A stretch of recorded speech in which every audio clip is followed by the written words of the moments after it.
what the inquiry means. Quid pro quo and quo pro quid. Yes, it's bad Latin, I know. Trump's kickback from the Ukrainian arms deal could only succeed if the deal went through. This is so because corruption feeds on integrity. In diplomacy, quo pro quid works as well as quid pro quo, and more often than not. Quid pro quo or quo pro quid. In diplomacy, quo pro quid works as well as and more often than quid pro quo, because that is how honor amongst thieves is created. Corruption fails only when you impeach the deal and the dealer.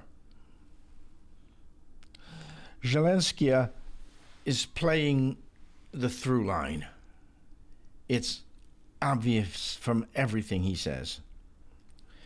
The through line is that military aid will be sold to the Ukraine to fight Russia. First thing on his mind and every other Ukrainian's mind is to get arms to defend themselves. That's all they're concerned about, and they'll say and do anything they need to protect themselves. Zelensky understands the vagaries of America. All the Europeans do. They also know the dialogue of corruption, and that's so obvious in reading the transcript. The arguments by Republicans that Zelensky denies any extortion ignores the duress under which the Ukrainians are operating. Zelensky is dancing around Trump's manipulations and prevarications, exculpates no one. Trump made a threat and pursued extortion. To their integrity, the American diplomatic corps, knowledgeable about bureaucracy, worked around Trump in knowing cooperation with the Ukrainians. There was a lot of winking and nodding between the Ukrainians and the civil servants, the American civil servants. Shadow diplomacy engaged in and executed by several State Department officials is successful. What I'm talking about is Giuliani, the shadow diplomacy, the shadow government, the deep state that Trump has been creating, is successful in the manner that a parasite survives on the success of healthy, legal, and reputable diplomacy. That is why it's called corruption. But legally regulated aid and regular channels of diplomacy and the successful or failed attempts to exploit or abuse it is irrelevant. Both sides of these are irrelevant. Republicans admit that Trump knew full well his corruption, which is how he does business. That was one of the defenses. He just does business this way. That rides upon and is parasitic upon the successful operation of honest transactions. You can't be a crook unless there's an honest way to do things. Trump could only get his kickback if the original exchange of arms was successful, not if it failed. And this is how a lot of political diplomacy goes. We're thinking of the quid pro quo as, I'll give you this, you give me that, something for something, whatever for whatever. It's not how it goes usually. It's, I'll give you the arms, then you owe me. It's like the movie The Godfather. Speaker Don Vito Corleone.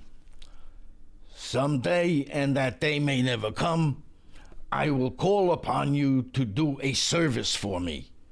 But until that day, accept this justice as a gift on my daughter's wedding day. You tell me how that's any different than what was said here by Donald Trump Jr.'s father. I would like you to do us a favor, though whatever you can do, it's very important that you do if that's possible.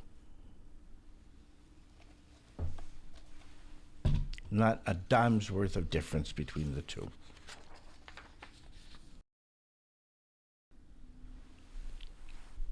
On a more serious note,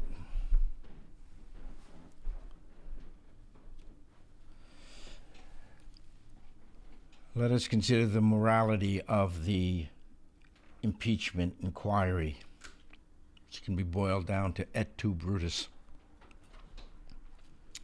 and is the nexus right now of the culture war that is going on.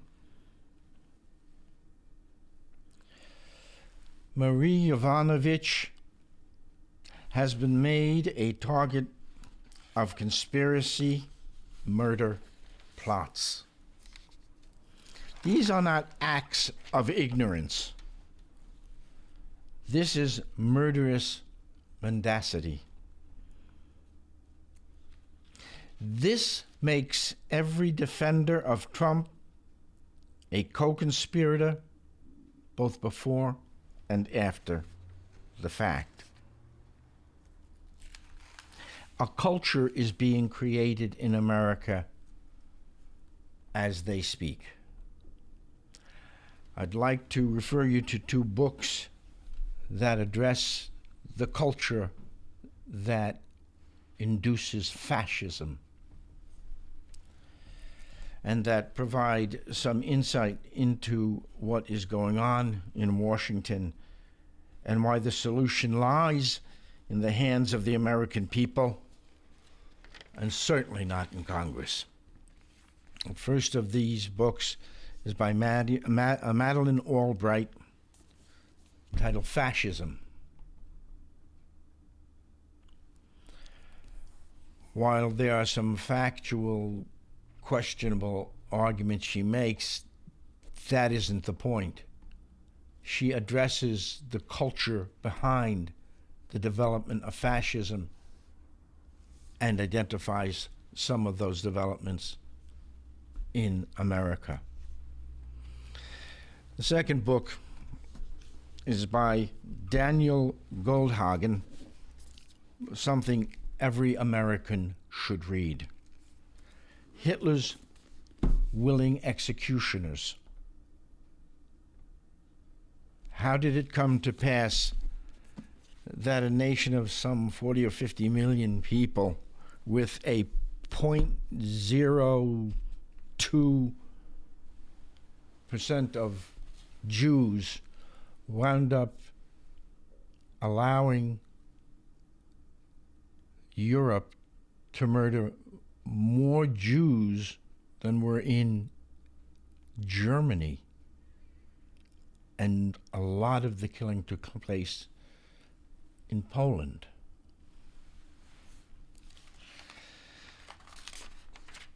It was a culture that goes back to the 19th century that eventually allowed fascism to rear its ugly head. And it's going on in America today. All Americans are now actors in a culture war, as surely as if bombs were dropped all across America. The answer and solution to this culture of creeping fascism is a general strike for a removal of the president. Other countries have done it. We can too. You don't elect Fascism, you nurture and cultivate it, and that is how it takes power. This idea of judging Donald Trump by an election is the most corrupt and dystopian use of the electoral process. You're supposed to be electing the best, not judging the worst with an election. Elections in 2020 will not and should not be used as a mob rule lynching party. You don't decide guilt by elections because what if he wins?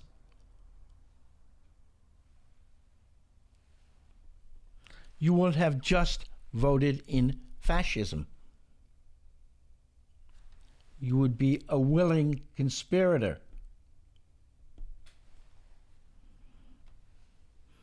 Elections do not prosecute crimes.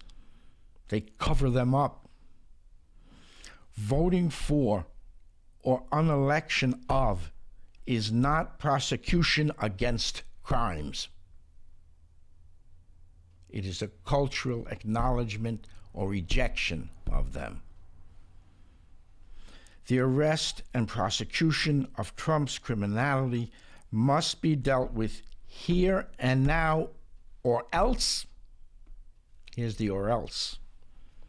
The Democrats are simply underwriting a Praetorian dictatorship